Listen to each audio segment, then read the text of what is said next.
Hi guys. So இந்த அண்ணன் ஏன் இப்படி பண்ணா அப்படின்னே தெரியலைங்க. உண்மையிலேயே அண்ணன் பண்ணது சரியா தப்பா அப்படின்னு சொல்லிட்டு நீங்க என்ன நினைக்கிறீங்க அப்படிங்கறத கமெண்ட்ல சொல்லுங்க. ஸோ அண்ணன் தான் அந்த ரவுடி பசங்க எல்லாரையுமே பயங்கரமா வெளுன்னு வெளுத்து அடிச்சு போட்டு பாத்தீங்கன்னா நம்ம சுடரையும் அவங்க ஃப்ரெண்டையும் காப்பாத்திருப்பாங்க. ஆனா இந்த விஷயத்த பாத்தீங்கன்னா அங்க பிரஸ் மீடியாலாம் கேட்கும் போது அண்ணன் தான் எதுவுமே பண்ணல, எல்லாமே பண்ணது இந்த முனிசிபாலிட்டி கமிஷனர் ரம்யா தான் அப்படின்னு சொல்லி விட்டாங்க. ஆனா ஏன் இப்படி சொன்னான்னு தெரியல. இதெல்லாம் உண்மையிலேயே சுத்த பைத்தியக்காரத்தனம். இவர் ரம்யாவை திருத்துறேன் அப்படின்னு சொல்லிட்டு பயங்கரமான தியாகி மாதிரி தான் பண்ணிக்கிட்டு இருக்கா. கொஞ்சம் கூட நல்லாவே கிடையாது இவ இந்த மாதிரி எல்லாம் பண்றது. சோ உங்களுக்கு இதை பத்தி என்ன தோணுது நினைக்கிறீங்க அப்படிங்கறத கண்டிப்பா கமெண்ட்ல சொல்லுங்க. அண்ட் அது மட்டும் இல்லாம இந்த பக்கம் கட்டக்குண்டு பாத்தீங்கன்னா வீட்டுல டிவி பார்த்துட்டே இருக்கும்போது சரி நம்ம நியூஸ் சேனல்ல பாக்கலாம் அப்படின்னு சொல்லிட்டு பாத்தீங்கன்னா நியூஸ் சேனல் பார்க்கும்போது சோ எதேச்சியா நம்ம அண்ணன் பேசின எல்லாமே பாத்தீங்கன்னா டிவில ஷோ ஆகிட்டு இருக்கோம். அதை பார்த்தோன்னே எல்லாருமே கூப்பிடுறேன், டே மாப்பிள்ள அக்கா எல்லாரும் இங்க வாங்க, இங்க பாருங்க அண்ணன் என்ன பேசிக்கிட்டு இருக்கா அப்படின்னு சொல்லிட்டு எல்லாருமே வராங்க. ஸோ வந்தவொடனே பாத்தீங்க அப்படின்னா அண்ணன் பேசிக்கிட்டு இருக்காங்க. என்ன இவ எதுக்கு டிவியில இப்படி பேசிக்கிட்டு இருக்கா அப்படின்னு சொல்லிட்டு பண்ணிக்கிட்டு இருக்கிற டைமிங்ல கரெக்டா அந்த இடத்துல பாத்தீங்கன்னா நம்ம சண்முகமும் வந்துடுறாரு. ஸோ அதுக்கப்புறம் அந்த பிரஸ்காரங்க சொல்றாங்க, உண்மையிலேயே முனிசிபாலிட்டி கமிஷனர் ரம்யா மேடம் ரொம்பவே நல்லவங்களா இருக்காங்க.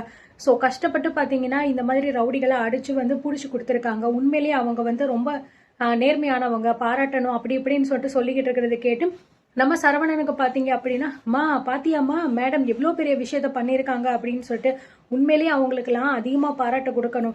இங்க எல்லாம் சும்மா வாத்தியான்னு சொல்லிட்டு சில பேர் ஒன்னும் பண்ணாம சுத்திட்டு திரியிறாங்க. ஆனா நம்ம ரம்யா மேடம் பாருங்க எவ்வளவு பெரிய விஷயத்த பண்ணிருக்காங்க அப்படின்னு சொல்லிட்டு அப்படியே நம்ம சண்முகம் வாத்தியார பாத்தீங்கன்னா அப்படியே கிண்டல் பண்ணி பேசுற மாதிரியே ஜாட மாடியா பேசிக்கிட்டு இருக்காரு. அதையும் பாத்தீங்கன்னா அவர் நின்று பார்த்துட்டு தான் இருக்காரு.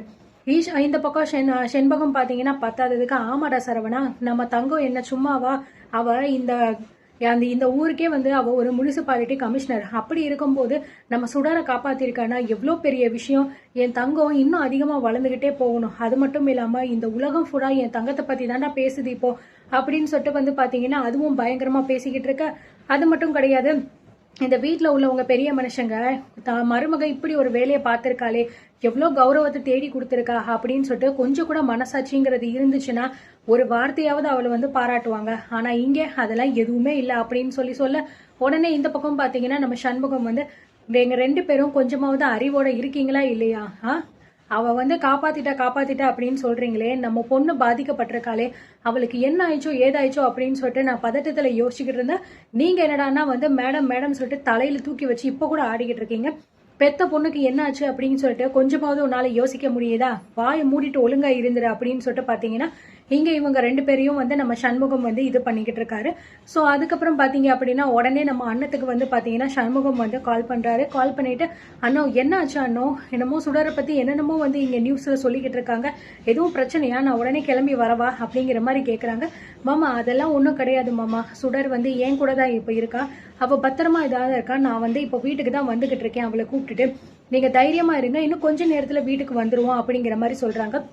பக்கத்துலதான் சுடர் இருக்கா, நான் அவட்ட கொடுக்குறேன் நீங்க பேசுங்கன்னு சொல்லிட்டு சுடர் கையில போனை கொடுத்து பாத்தீங்கன்னா பேச வைக்கிறாங்க. என்ன கண்ணு என்னாச்சு அப்படிங்கிற மாதிரி கேக்குறாங்க. இந்த மாதிரி நடந்த விஷயங்களை பாத்தீங்கன்னா சுடர் சொல்றாங்க, எனக்கு ஒண்ணும் இல்லப்பா, அண்ணி என் கூட தான் இருக்காங்க, இப்ப நான் வீட்டுக்கு தான் வந்துகிட்டு இருக்கேன், ஒரு 10 நிமிஷத்துல வந்துருவோம்ப்பா அப்படிங்கிற மாதிரி சொல்றாங்க.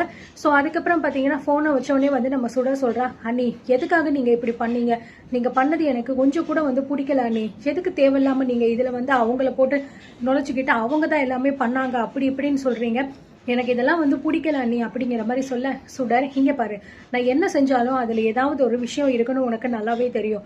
அது மட்டும் கிடையாது, ரம்யா இந்த வீட்டுல உள்ளவங்களை பழி வாங்கணும் அப்படி இப்படின்னு சொல்லிட்டே இருக்கா, அவளோட மனசை மாத்தணும்னா அவளுக்கு ஏத்த மாதிரி கொஞ்சம் நம்ம வளைஞ்சு கொடுத்து போனாதான் சுடர் சரிப்பட்டு வரும். நான் இது எல்லாமே பண்ணது உனக்கு இப்ப தப்பா தோணலாம், ஆனா பின்னாடி இவங்க பண்ணது சரிதான் உனக்கும் தோணும், அது வரைக்கும் கொஞ்சம் பொறுமையாரு, இந்த விஷயம் வீட்டுல யாருக்கும் தெரியாம கொஞ்சம் பாத்துக்கோ ப்ளீஸ் எனக்காக அப்படிங்கிற மாதிரி சொல்றாங்க. சோ அதனால சுடருக்கு ஆரம்பத்துல இது விருப்பம் இல்லை அப்படின்னாலுமே சரி ஓகே ஏதோ ஒரு விஷயம் இவங்க பண்றதுக்காக இந்த மாதிரி டிசைட் பண்ணிருக்காங்க அப்படின்னு முடிவெடுத்து ஓகே அப்படிங்கிற மாதிரி சொல்லிட்டு ரெண்டு பேருமே பாத்தீங்கன்னா டைரக்டா வீட்டுக்கு போயிடாங்க. அண்ட் இந்த பக்கம் இவங்க பயங்கரமா பேசிக்கிட்டு இருக்காங்க. இந்த மாதிரி ரொம்பவே ஒரு ஹானஸ்டான ஒரு விஷயத்த பண்ணிருக்காங்க அப்படின்னு சொல்லிட்டு சோ என்ன நடக்க போகுது அப்படிங்கறத வெயிட் பண்ணி பார்க்கலாம். அண்ட் இதை பத்தி நீங்க என்ன நினைக்கிறீங்க அப்படிங்கறத கமெண்ட்ல சொல்லுங்க.